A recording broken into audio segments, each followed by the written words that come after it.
The banquet hall was drowning in white lilies and vanilla-scented candles. I sat at the center of the head table, my dark green velvet dress brushing against the crisp linen of the seat. I could feel the eyes of 50 guests tracing the silver in my hair, watching to see what kind of mother I would be, what kind of mother I had been. My hands rested neatly on the table folded over the embroidered napkin. They did not shake. Sienna stood. She clinked her glass with the side of her spoon, not gently, and cleared her throat like a performer ready for applause. "I have something to say," she announced loud enough that even the waitstaff in the back paused. My son Logan sat beside her chewing shrimp, as if he hadn't heard her tone, as if it were just another dinner. "I've held this in long enough," she said, "but tonight, I need to speak my truth." Her voice carried even over the low hum of string music playing through the speakers. "You disgust me." A silence fell like a dropped curtain. "From the first day I met you," Nora, she continued, her eyes locked on mine, "I knew you were going to be a problem." The champagne glass in her hand glittered, her dress white tight, too bridal for an engagement dinner, reflected the light like polished bone. A few gasps came from the tables. Others turned away, suddenly interested in their forks. I didn't move. I didn't speak. I looked at her the way I might watch a dog barking at its own reflection. "I can't live with you anymore," she said, turning slightly toward Logan. "And after the wedding, you're not living in the house. It's ours now. We need space for our children, our future. Not this." She gestured at me like I was a broken clock left ticking in the corner of someone else's life. Logan didn't lift his head. He wiped his mouth with his napkin and looked at his plate. Whispers started. Mrs. Harris from across the street raised a hand to her lips. Mr. Ortega, who cuts meat at the local grocery, clenched his jaw so tight I could see the muscle jump from where I sat. No one stood. No one defended. "She just sits there," Sienna added, laughing, as though this were an anecdote about a neighbor, not a mother. "She drags her feet in slippers and clatters pots around at 5 in the morning. It's like living with a ghost." I stayed still. That's what she wanted to shake something out of me. Rage tears shame. But I've played dead before to survive. "She's had her time," she said, stepping closer. "She raised her child. That part of life is over. It's time for her to make room." I looked at her for a long moment. Her confidence was blooming into cruelty right in front of everyone, and still no one interrupted. I heard the second hand of the hall's large wall clock tick twice. Finally, I smiled. A small smile, careful and close-lipped. The kind of smile that waits for the wind to change. And then I raised my hand just slightly and gave a quiet nod to the master of ceremonies, who stood at the far end of the room near the sound booth. He nodded back. They had no idea I'd been preparing for this night for months. 5 years ago, the house was full of silence, but a softer kind, the kind that comes after a long life shared. My husband, Charles, passed away on a Tuesday morning with my hand in his. I still remember the way his fingers twitched just before they went still. The nurse had stepped out to adjust a machine. By the time she returned, the machine no longer mattered. I wore black for 2 months and gray for another 3. People from church brought over casseroles and offered empty kindness. But it was Logan who filled the kitchen with warmth again.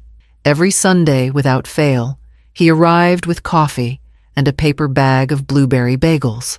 We'd sit by the window in the kitchen where the light came through at just the right angle to make the dust look like snow, and he'd talk about work or traffic or the strange things people did at the hardware store where he managed deliveries. "You're not alone, Mom," he told me once, wrapping his fingers around mine. "Dad told me to take care of you, and I will. Always." I believed him. Maybe because I wanted to. Maybe because he said it the same way Charles used to say things like, "It was already done." When Logan lost his job a year later, he came home. I didn't hesitate. I told him the guest room was his, the fridge was his, the house was still his. "It's just temporary," he said, voice hoarse, with embarrassment, "until I find something new." I nodded. That was all I needed to hear. For the first few months, it felt almost like a blessing. We watched old westerns in the evenings, made popcorn in the dented pot Charles never let me throw away.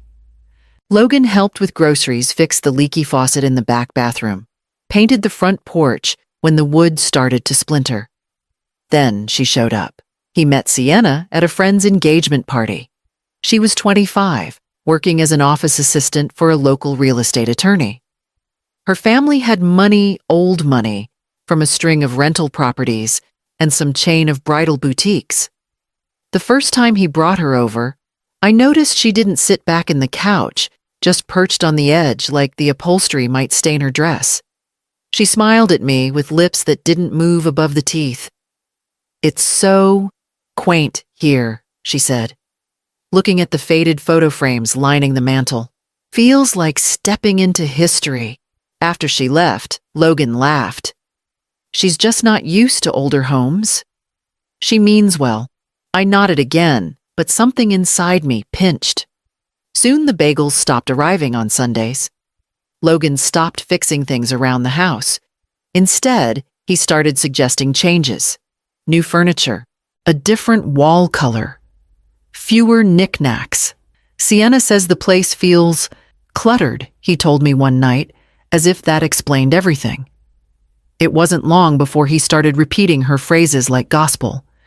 He complained that my food was too salty, that my slippers made too much noise on the hardwood floors, that I should dress more age-appropriate when we had company. Little by little, he stopped sitting with me in the kitchen, stopped asking how I was sleeping, stopped seeing me at all. And then one afternoon I walked into his room to collect laundry and found the envelope that would undo everything. I had gone into his room with a basket of clean laundry and a headache. The sheets were still twisted from the night before the blinds drawn, even though the afternoon sun could have warmed the whole room. Logan was out running errands, he'd said, and I figured I'd put his clothes away before he came back. Old habits. The dust beneath his bed caught my eye. I crouched to slide the storage bins forward so I could sweep. That's when I saw it, a worn red folder, the kind Charles used to keep our insurance papers in. It was wedged between the wall and the bed frame, tucked just far enough to be missed, unless someone was cleaning with purpose. I pulled it out without thinking. But as soon as I saw my own name on the top page typed in bold next to words like collateral and property line, my fingers stopped working properly. It was a loan, $30,000. Approved 3 months ago. My name listed as the applicant. My signature at the bottom. Only I had never seen that paper before. I sat down on the edge of the bed folder, open in my lap, breath caught somewhere between my chest and throat. I flipped through the rest. Copies of tax documents, scans of my driver's license. A blurry image of our house taken from the street with notes scribbled on the back. Appraised value 1 to 70K. Keep updates minimal until ownership transfer. Beneath that, a letter, handwritten in Sienna's looping script. "Logan, my parents are fine with the plan. Once the wedding's over, your mom can't live there anymore. Start looking into assisted living, nothing fancy, just somewhere with supervision. If we sell her old furniture, we can cover the first couple of months. Don't feel guilty. It's the cleanest way to handle this." There was no signature. Just a heart drawn in pink ink. I thought maybe that was the worst of it. That surely no more harm could fit into one folder. But then, tucked into a side pocket, I found a small receipt equipment rental from an electronics shop. And a list of dates. Audio files, it said. I opened my laptop and plugged in the USB drive that had been taped to the back of the folder. The first recording started mid-conversation. My voice clear as glass. "I've got about 3,000 set aside in the drawer under the kettle. It's emergency money. For funeral expenses, or well, you never know. Then Logan's voice. Yeah. Smart mom. Don't worry. That's safe with me. I pressed pause. My hand hovered over the trackpad. My stomach was cramping, like I'd been kicked. He had been recording me, in my own house, my own kitchen, with no warning, no reason but to catalog my words like ammunition. I closed the laptop and sat there, folder still open, heart thudding too fast to keep up with my thoughts.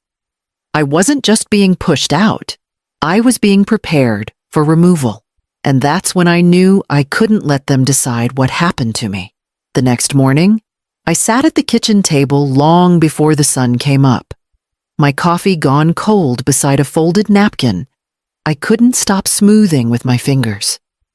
I waited until I heard Logan leave for work, a warehouse job he picked up 2 weeks earlier, and then I reached for the yellowed address book I kept inside the pantry. Mr. Ellison's number was still there.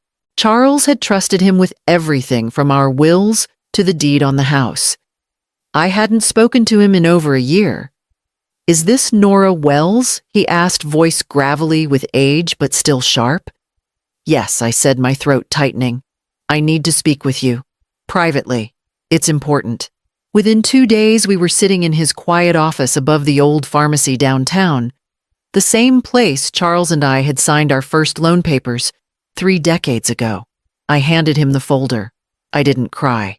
I didn't even flinch. He read everything in silence, nodding once in a while, adjusting his glasses. When he looked up, his eyes were heavy. We can build a case, he said.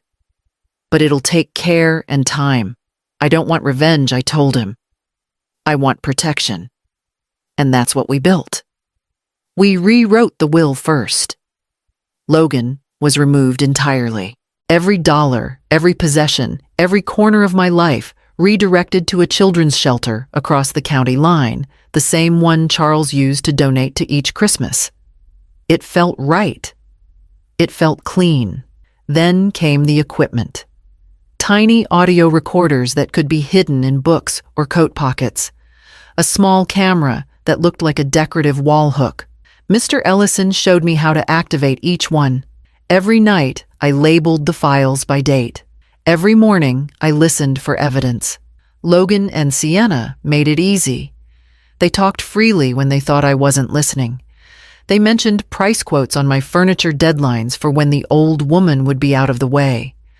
They even joked about how I had no clue.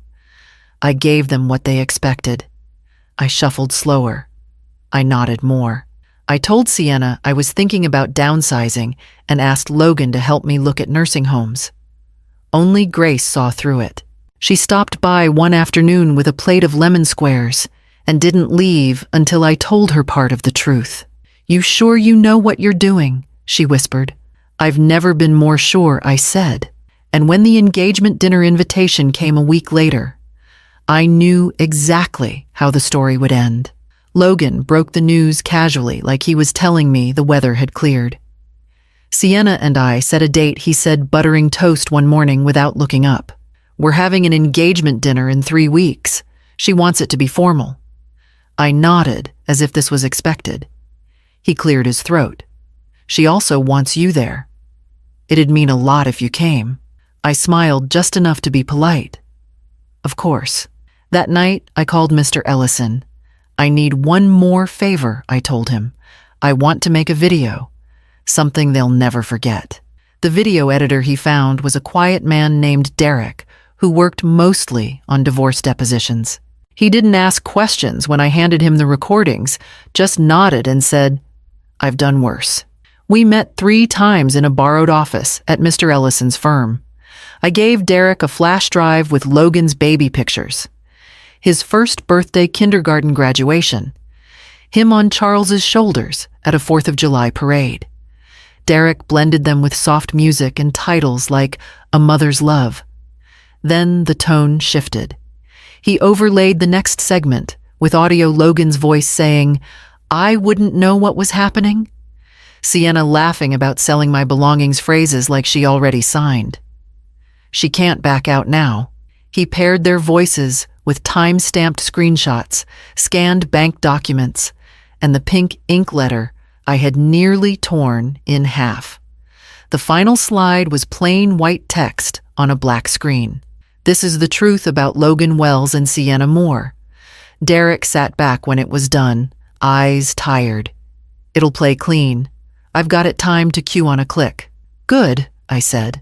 When Logan asked if I wanted to say a few words at the dinner, I shook my head. "Just a short video." "A surprise," I said. "Something for the memory books." He looked relieved. Sienna didn't ask a single thing. The night before the dinner, I laid out my dress, dark green velvet. The one Charles always said made me look like I walked out of a novel. I polished my mother's old pearl earrings and set them on the vanity. Then I stood in front of the mirror, stared into my own face, and said aloud to the quiet room, "Tomorrow, I stop being silent." And that next night, when I stepped into the hall, I wasn't anyone's mother. I was something else, entirely. The banquet hall shimmered with soft gold lights strung above linen-draped tables. Glasses clinked. Heels tapped across polished floors. Laughter floated up toward the ceiling. I sat between Logan and Sienna at the front table, smiling like any mother would on a night like this. Sienna stood lifting her champagne flute. Her dress clung to her like a secret. "Thank you all for being here," she began, voice smooth and bright. "We're so lucky to celebrate this next chapter with our closest friends and family." The room quieted. She turned to face me, her smile still painted on. "And I want to give a special thanks to Nora, my future mother-in-law.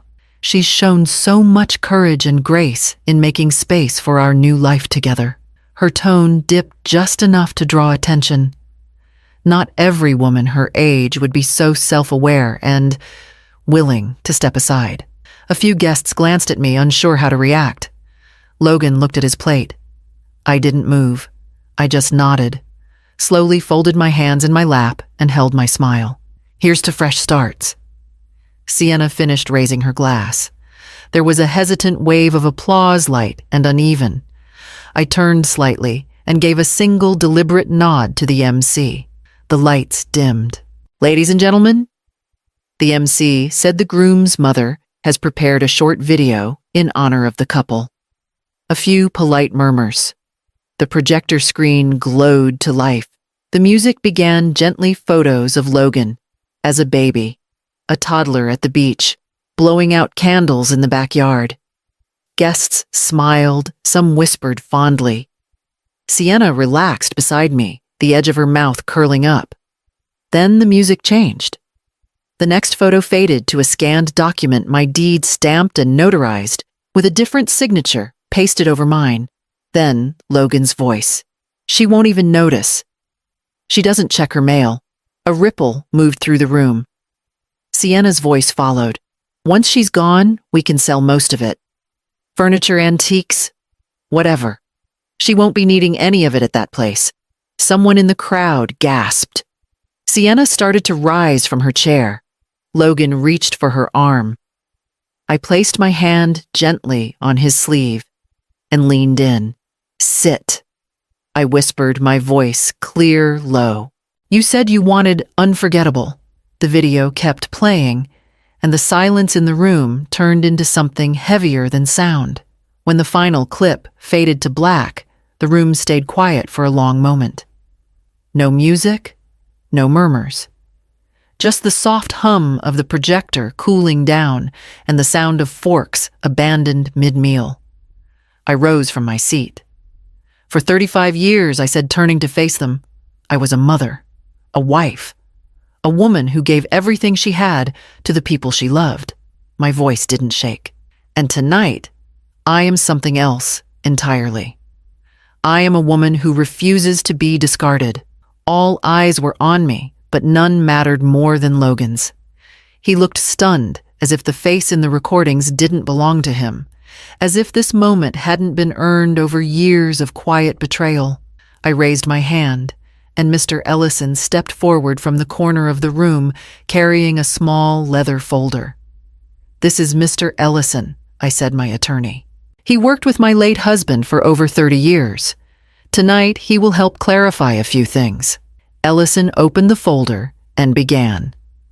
We have verified documentation proving Logan Wells committed mortgage fraud, including forged signatures on a home equity loan using his mother's property as collateral. In addition, we've collected over 20 hours of recorded audio that demonstrate a coordinated effort between Mr. Wells and Ms. Moore to remove Mrs. Wells from her home for financial gain. He looked up, his tone cold. All legal steps have been taken. The bank has been notified, and I stepped back in. And as of last month, my will has been revised. Logan Wells is no longer my heir. Every asset, every dollar, every square inch of that house will go to the Riverton Children's Shelter. Gasps. A chair scraped the floor. Logan stood, his hands trembling. Mom, please, can we talk about this? Just the two of us. No, I said, looking him in the eyes. No more private conversations. No more hallway whispers. No more pretending. He opened his mouth, but I raised my hand again. You're not my son, I said quietly. You're a stranger who lives in my house illegally. And that night, beneath the shimmer of gold lights and stunned silence, I turned and walked away from him for the last time. They left without saying goodbye. Logan kept his head down. Sienna marched ahead of him like she still had something to salvage. The guests parted for them in silence, the way you step aside for a mess you don't want to track into your own home. Mr. Ellison and I stayed until the last glass was cleared, until every whisper had faded into the night. In the days that followed, neighbors came by with casseroles cards, even a bouquet of garden roses from Mrs. Harold across the street. Grace brought over paint samples and sat with me on the porch while we picked out the shade that would become my new kitchen walls. Bright yellow, like warm morning light. The locks were changed within a week. The fraudulent loan was canceled after the bank reviewed the evidence. Mr. Ellison made sure every thread was clean and closed. Logan's name was scrubbed from everything. I booked a train to Santa Fe on a quiet Tuesday, packed one small bag, and left before the morning news aired. I stayed in a modest inn and walked through open-air markets with a paperback novel tucked under my arm. One evening, I joined a local book club that welcomed me like I was someone worth knowing, not someone to be managed. When I came home, the house felt lighter, empty in the best way. I painted. I cooked what I liked. I sat by the window and remembered who I was before everything blurred into sacrifice. Months later, a letter arrived. Logan's handwriting on the envelope, careful and too familiar. I opened it. He asked for forgiveness. I read it once, then folded it and placed it in the drawer where I keep the spare light bulbs. Forgiveness doesn't mean returning to pain. What would you do if your own child planned to erase you? Would you choose revenge or your freedom? And can dignity ever be taken if you choose to fight for it?